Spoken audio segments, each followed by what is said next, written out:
Hello everyone, आज हम बात करेंगे वायुमंडल की विभिन्न परतों के विषय में। वायुमंडल की जो परतें हैं उनकी संख्या है 5।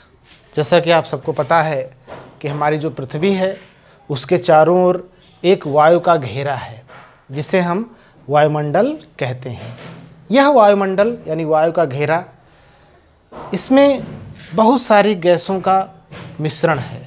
एक निश्चित अनुपात में सभी गैसें हैं, सबका एक निश्चित अनुपात है।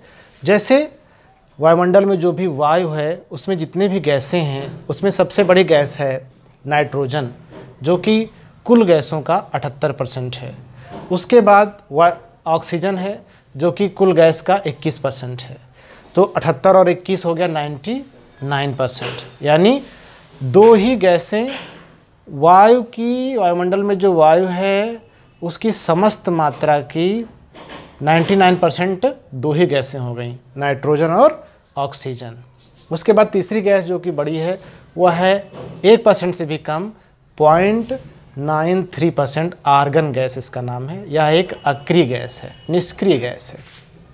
उसके बाद चौथे नंबर पे कार्बन डाइऑक्साइड, जिसकी मात्रा 0.03% है। उसके बाद फिर हाइड्रोजन, हीलियम, मीथेन, ये सभी गैसें वायुमंडल में पाई जाती हैं, वायुमंडल की वायु में पाई जाती हैं। तो यह वायुमंडल जो है पृथ्वी के चारों ओर एक निश्चित दूरी पर ही है। धरातल से ऊंचाई तक जब जाएंगे तो एक निश्चित दूरी पर तक ही हमको वायुमंडल मिलेगा। उसके बाद फिर कोई वायु नहीं मिलेगी, यानी उसके बाद फिर जहाँ पर वायु नहीं है ऐसे स्थान को बोलते हैं निर्वात। यानी उसके बाद वायुमंडल नहीं मिलेगा, हमें निर्वात मिलेगा। तो निर्वात में प्रकाश तो चलता है लेकिन ध्वनि नहीं चलती, ध्वनि की गति निर्वात में नहीं होती। अगर यहाँ वायुमंडल के बाहर हम आपस में कान में भी बात करेंगे तब भी हमें बात नहीं सुनाई देगी, क्योंकि ध्वनि को संचरण के लिए माध्यम की ज़रूरत होती है, चाहे वो ठोस माध्यम हो, चाहे वो गैस माध्यम हो, चाहे वो द्रव माध्यम हो। जबकि जो प्रकाश है उसे माध्यम में भी वो गति करता है और माध्यम ना भी हो यानी निर्वात हो, वहाँ भी वो गति कर लेता है। इसीलिए सूर्य से चल के प्रकाश जो है धरातल तक हमारे तक आराम से पहुँच जाता है, लगभग 8 मिनट में। तो पृथ्वी, आज हम बात कर रहे हैं पृथ्वी और उसके चारों ओर का जो वायुमंडल है। यह वायुमंडल पृथ्वी के चारों ओर पृथ्वी के गुरुत्वाकर्षण के कारण ही टिका हुआ है, क्योंकि आप सभी जानते हैं कि पृथ्वी का एक गुण है, वह एक बल से सभी वस्तुओं को अपनी तरफ आकर्षित करती है, जिसको कहते हैं गुरुत्वाकर्षण बल। तो यह वायुमंडल जो है वह गुरुत्वाकर्षण बल के कारण ही इस धरती के चारों ओर टिका हुआ है।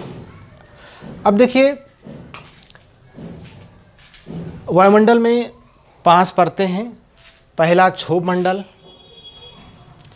इस वायुमंडल को 5 भागों में विभाजित किया गया है। यानी धरातल से, यहाँ से सरफेस से, सतह से ऊपर जाने पर सबसे पहले क्षोभ मंडल, फिर समताप मंडल, फिर ऊपर जाएंगे तो मध्य मंडल, फिर ऊपर जाएंगे तो आयन मंडल, और सबसे ऊपर जाने पर बाह्यमंडल मिलता है। बाह्यमंडल के आगे कोई भी वायु या कोई भी गैस नहीं है।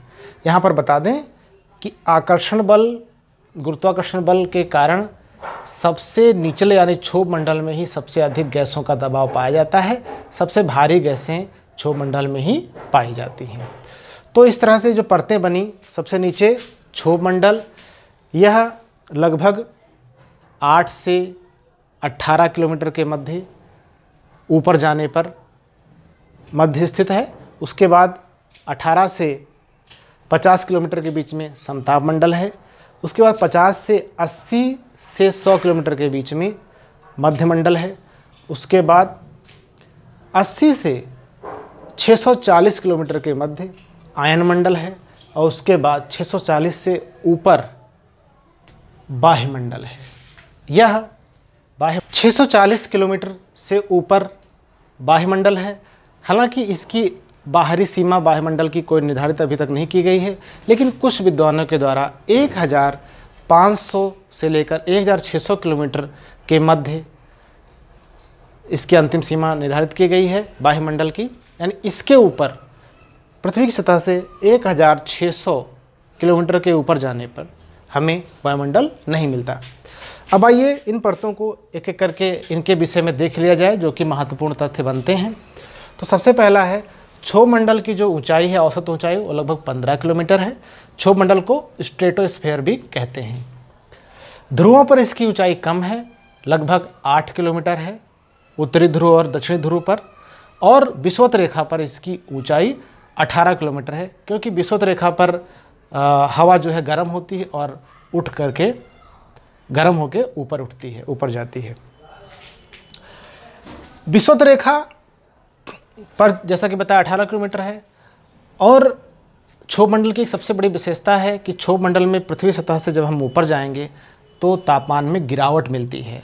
जो तापमान में गिरावट है वो 6.5 डिग्री सेल्सियस की कमी मिलती है, इसीलिए इसको परिवर्तन मंडल भी कहा जाता है, यानी क्षोभ मंडल को परिवर्तन मंडल भी कहा जाता है। मौसम संबंधी सभी घटनाएं जैसे कोहरा बनना, बादल बनना, ओला वृष्टि होना, आंधी तूफान, गर्जना, बिजली चमकना इत्यादि, ये सब क्षोभ मंडल में ही घटनाएं घटित होती हैं।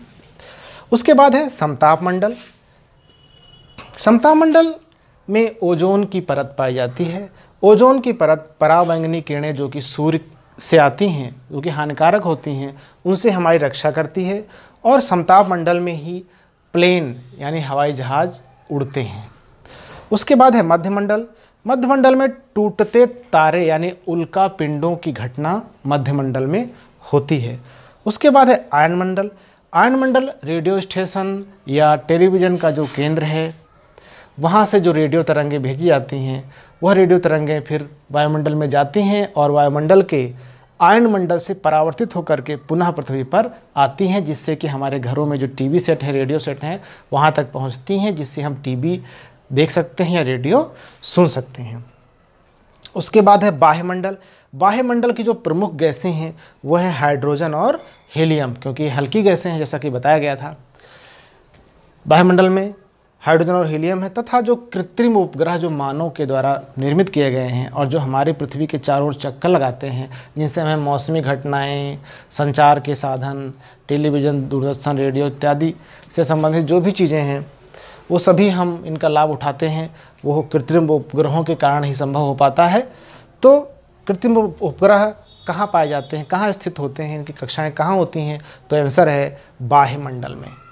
तो ये था वायुमंडल की परतें, उनके बारे में विस्तृत रूप से डिटेल में बात की गई इस वीडियो में।